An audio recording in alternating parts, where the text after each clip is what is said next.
Hi, my name is Rafi and I am from Positively Training and Boarding. We're here with our sweet 12-week-old Shih Tzu called Jack. We're going to keep him busy throughout this talk. And today we're going to talk about toilet training. The reason I'm talking about toilet training today, because we've got a new puppy in for toilet training, a 12-week-old dog, where we have to start teaching him to go to the toilet outside.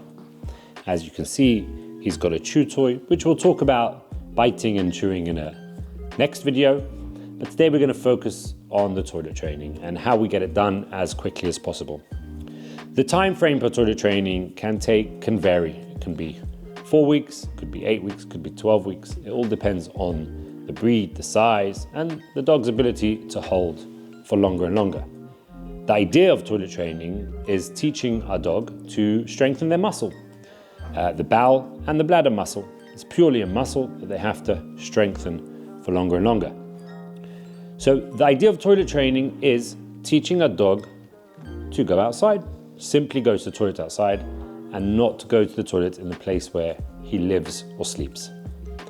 In order to teach a dog to willingly go outside, it's a very simple thing. We have to reward it. We have to praise and reward it. Every time a dog goes outside, praise and reward. The misconception of correcting a dog for going to the toilet in the house is completely a myth, and we'll talk about that throughout the video. So the first stage of teaching toilet training is reinforcing outside, like I said just now. But the important thing is reinforcing a dog at the right time. Unfortunately, what owners tend to do is they have a puppy and it's winter and they send their dog or their puppy out to the garden, and the owners don't want to go outside in the rain or in the cold or whatever it can be. So they stand just in the doorway of the house to the garden. The dog goes out to the toilet. The dog then runs in the house and then they reward the dog. All that is going to teach our dog that when he comes in the house, he gets reinforced. So then our dog learns coming in the house is good, which is not a problem, but it's not reinforcing the toilet training. In order to teach a dog that the behavior they're doing at that point in time, they need to be reinforced instantly. And that's why we use things like clicker training, which we'll do in another video. When the dog goes out to the garden, you have to go with your dog and take your treats with you. Wait till your dog goes to the toilet. Whilst your dog is going to the toilet, don't praise, don't reward, just wait till he completely finishes. And the second he finishes, that reward comes straight away. Yay, well done, have a party in the garden. For all I care, but reinforce that dog and make him understand that what he just did was amazing. The reason we don't praise or reward while they're weeing or while they're pooing, because that will distract them and they might not finish the toilet. Then they will come back in the house and then resoil in the house. So the first stage of teaching toilet training is reinforcing in the garden. The other thing that we can do is we can manage the dog's environment. That means when our dog is in the house, we keep him in one area or we use a crate. Dogs don't like to go to the toilet where they eat or sleep. So our dog is looking for attention right now. By the way, just on that point, if I want to reinforce the barking, I'll give him attention while he's barking. If I don't want it to continue, then I'll just maybe ignore it, but when he stops, I'll reinforce. So like now, hey, play with the toy. Okay? So back to the toilet training. We manage the dog's environment. That means we don't give our dog the opportunity to wander around the whole house and have an accident that we don't catch or that we don't see. Because what we need to do is when our dog is loose in the house, we need to monitor. We need to monitor our dog. Because what will happen when he needs the toilet, he will start pacing backwards and forwards. He will start excessively sniffing the ground. He will maybe walk to the back door, to the garden. And those are his indications that he needs the toilet. And so when we spot that behavior, we need to take him out. Unfortunately, dogs don't remember what they did 5 seconds ago. So if you came home and found an accident on the floor, there's nothing we can do. It's our fault for not managing the environment correctly, or for leaving a dog unattended in the house by himself. You simply need to come and clean up the mess, use your odor and stain remover that gets rid of the scent for the dog, and move on to the next one. What we need to do is we need to manage the environment so that doesn't happen. Therefore, we have all sorts of methods of managing the environment. You can use puppy pens, you can use gated areas in the house, or you can use a crate. Ideally, a crate is the best option. Unfortunately, some dogs don't like the crate, so we can teach it.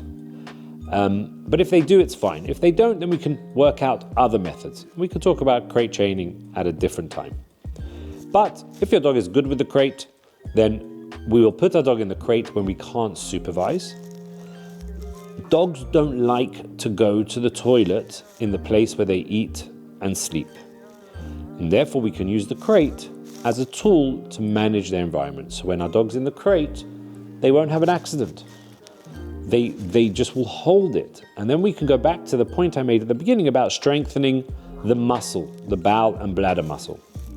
The schedule is a way to know when our dog needs the toilet and take him outside and reinforce it. So we'll start from the nighttime. Again, every dog is different. It's not all set in stone, but this is an idea of a schedule that we can follow, which will get us the quickest and best results. And we can alter these times depending on the breed, the size, the age of our dog. So we'll start from the night. What we want to do at nighttime, we want to take him out as late as possible. As late as possible, that's sane enough for us. And that is easy enough for our dog. I advise on a puppy that's about 10 weeks old to 12 weeks old to try take our dog out at about 11:30 at night. Spend 10-15 minutes outside in the garden and praise and reward when he goes to the toilet. And that's our night done. We bring him in and put him in the crate. We can use a treat to get him in the crate. Again, we're not going to cover the crate training now. We'll talk about that in a separate video. But we put him in the crate and we put him to sleep. We can cover the crate. We can put music on at night. We can put a toy in the crate. We can put a hot water bottle with a beating heart. All these things can help our dog be calm in the crate. And lights off, and we go to bed. First thing in the morning, again, it depends on the breed, it depends on the dog, but anything between 5:30 and 6 in the morning. We take a dog straight out to the toilet, first thing in the morning. And again, praise and reward. Then what we do, and that's, by the way, those are the times that will stay for a little bit, and that will change as the dog gets better and older. Eventually it will be 11:30, it will be 11:15 to 5:30, 11 to 5:30, 11 to 5:45, 11 to 6. We will increase the time in increments, in small increments, to make it easy for our dog to strengthen the muscle as he gets better. Just like going to the gym, we lift 10 kilo, a few weeks later we'll lift 12 kilo, 15 kilo. We strengthen the muscle, and the same with the dog. We gradually increase the time of the night. And he holds through the night, strengthens the muscle, and then in the morning, first thing, we take him out and praise and reward. Then, after the toilet, we bring him back in. Now, we can feed him breakfast straight away if we want, or we can wait till about 6:37. And what we're going to do is we're going to feed him in the crate. The reason we feed him in the crate, because we want to make the crate a positive place, a more rewarding place for our dog to be. And we also want to turn it into a place where it's his living quarters, where he eats and sleeps and does everything in there, so he loves that place and less likely to have toilet accidents in there. We'll feed him in the crate. We'll give him his quota of food for breakfast. And we'll usually give our dog about 20 minutes to eat his food. If he finishes it in a few minutes, that's fine. But after 20 minutes, we'll take it away. What we try to do is we try to leave him in the crate for maybe another 5-10 minutes after eating, just to digest the food. And then what will happen is he'll need another poo. So we'll take him straight out to the toilet again. And there we're capturing another time that he's going to the toilet. So we've got the night where we can reinforce, the toilet before bed. We've got first thing in the morning that we can reinforce. And now we've got after breakfast where we can reinforce. So here we're starting a schedule where we start to know when our dog needs the toilet, and we can reinforce those times. And it's not just random all day long. Okay? So that's your morning done. Now we've got a time frame from breakfast to lunchtime. Lunchtime, we're going to feed at about 12:30. The same procedure as breakfast. We're going to give him 20 minutes to eat in the crate, and then maybe 5-10 minutes to digest, and we're going to take him out to the toilet again. And there we've got a fourth toilet that we can reinforce. Because when our dog's puppies eat, we know they need the toilet very quickly after. Okay? So that way we can capture those times the dog is going to the toilet outside and reinforce. Now, in between breakfast and lunch, our dog can do whatever he wants. He can be loose around the house if you can't monitor, but loose around the house monitoring. If you can't monitor all that time, you can put him in the crate for a bit. Also, puppies will sleep a lot. So when we put them in the crate, they'll go to sleep, and it's important for them to have that sleep, just like a baby. By the way, every time your dog sleeps and wakes up, you should be taking him out to the toilet, because usually they'll go to the toilet after they sleep. Dogs will go to the toilet, puppies will go to the toilet after they sleep, after they play, after they eat, after they train, usually after everything, after exercise especially. So, in between breakfast and lunch, we're going to either do training with our dog, interact with our dog, play with our dog, and if we need a break, we can put him in the crate. All this needs to be monitored around the house. What I'll definitely do is also confine him to one area of the house. Don't give free roam of the house, because that can lead us to difficulties of monitoring our dog. And then usually they get used to not going to the toilet in one area, and the more space we give them, they tend to have an accident. So we do it gradually as time goes on. But at this stage, one area of the house. So in between breakfast and lunch, we're going to prompt toilet. It depends on the puppy, the breed, the age, but generally it can vary between every hour to 2 hours at the young stage, at about 10 weeks old. That changes. All this schedule changes 2 to 3 weeks into toilet training. But at this stage, between breakfast and lunch, we should really prompt our dog to the toilet, physically encourage him to go out to the toilet between every hour to 2 hours for a wee. You usually won't get a poo, but it will be a wee, and again we reinforce. The wees are a little bit harder than the poos, but generally we'll do every hour to 2 hours, prompt toilet, and reinforce it.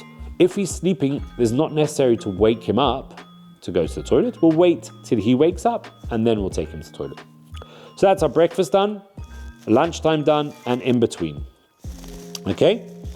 Now, between 12:30 and dinner time, the same thing.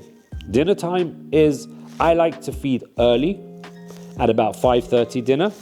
The reason I feed early is because I want my dog to clear his bowels and his stomach before he goes to bed at about 11 o'clock.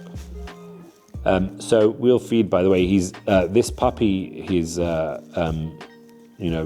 very young, 12 weeks old. He was running around and playing with a few toys that we have here. And now he's brought himself to a really calm, relaxed state, which is nice. We like that. Now, I'm not going to do it now because we're talking about toilet training, but a situation like this, I can reinforce that. I can get a piece of food and reinforce him for lying there and relaxing, because we want to encourage relaxation. We'll talk about that separately, but just because I saw him relax, it's a nice thing. I like to see that. He won't stay relaxed for long. Puppies don't stay still for more than a few seconds sometimes. So that's okay. Okay, so feeding at 5:30, the same procedure. We feed at 5:30, we feed in the crate, 20 minutes to eat, and then about 5 to 10 minutes to digest, and then we take out to toilet again. So that's your 5th one you can reward. And again, in between lunch and dinner, we'll be prompting toilet between every hour to 2 hours. That changes eventually to every 2.5 hours, then every 3 hours, then every 4 hours, then it just becomes, by that stage, your dog will be indicating that he needs the toilet. Talk about indicating in a second. So 5:30 dinner, and then we take him out to the toilet again, 20 minutes, 10 minutes, toilet. And then again, you've got a gap between 6 to 11 at night. He'll start playing, or you'll do training with him, you'll prompt toilet till you go to bed. And I wouldn't do too many treats at that point of the day. You might want to give bones to chew on or toys to chew on. But what I would advise is take away water. Water is free throughout the day, but what I like to do is no more water after about 9 o'clock at night. Obviously, if it's really hot in the house, it's a summer's day, and your dog is panting and breathing, 100% we need to give our dog water. But the reason I don't like giving water after 9 o'clock, because puppies will drink and pee, drink and pee, drink and pee. So we want to make it as easy as possible for our puppy to hold through the night. I don't want to make it difficult on him. When we're doing training with puppies, we want to help our dogs as much as possible, so it's very easy for them to get the toilet training done and be successful in their training. We don't want to set our dog up for failure when it comes to dog training. So we take away water at 9 o'clock at night, and then we'll start again, 11 o'clock at night, last toilet, and through the night, and start the schedule, repeat, repeat, repeat. What you'll find is that you'll get poos before bedtime, before breakfast, after lunch, after dinner, and then maybe one more in between. So you'll get about 6, maybe 7, worst case. Wheeze, you might get about 10 to 15. But those will gradually get less and less and less, okay? It's very important to follow the quota of food that you have been told either by your vet or on the bag of food that you bought for your dog, and not to overdo it. Also, if you are going to give treats throughout the day, cut down on a little bit on the quota of food. But again, we'll talk about the food and how we use the food in a separate video. But that would be your toilet training in a nutshell. Again, reinforcing outside, capturing his indication for toilet. There are ways that we can, if we see him weeing in front of us or pooing, we might want to interrupt him and take him outside, wait till he continues, and following the schedule. What we don't want to do, very important, we don't want to tell our dog off for an accident in the house. If we missed it, again, I've said this, there's nothing we can do about it. They don't remember that they had the accident. It's too late. And also, we don't want to tell off our dog for doing the toilet in front of us, because it can damage our relationship. It can make a dog scared of us. And also, it's unnecessary. And what can happen is, the consequence of that, a dog won't ever want to go to the toilet in front of us. So you'll never see your dog going to the toilet in the garden, and you won't be able to reinforce it. So very important, don't tell your dog off for toilet training. Don't tell your dog off ever. Dogs don't know good or bad. Dogs just do on impulse. It's our job to reinforce the behaviors that we like. It's all based on reward-based training. It's all based on psychology and scientifically proven methods. So another thing that we can use to help us with toilet training with regards to indication, we can put a toilet training bell on our garden door. Now, some dogs pick it up naturally, so that what happens is, every time you open that door to the garden, the bell just rings, it knocks on the door, and the dog hears that, a dog hears that sound and associates that sound with door opening and going to the toilet. Dogs can learn that naturally, but Some dogs might not. So we can teach it. We can teach our dog to ring the bell to go to the toilet. We can do that in another video where we can explain how we use free shaping to teach our dog to ring the bell and then go to the toilet. So that's what I have for you today with regards to toilet training. Again, it's very important to note with regards to this video that things can be different for every dog. It's not set in stone. We can alter some of the schedules. We can change things a bit for our specific dog. We might not be able to use a crate for our dog. So when it becomes more problematic and more detailed, that's when you might want to get an advice from a trainer or do some training sessions with a trainer to tweak this schedule a little bit, or to change things, or if it might not work, or if your dog is soiling in the crate all the time, we might want to change the times. So it's very important to understand that this is not set in stone. So enjoy this video for now. I hope it was educational. And if you need any advice or any help, you can always contact us and we can have a chat. Thank you.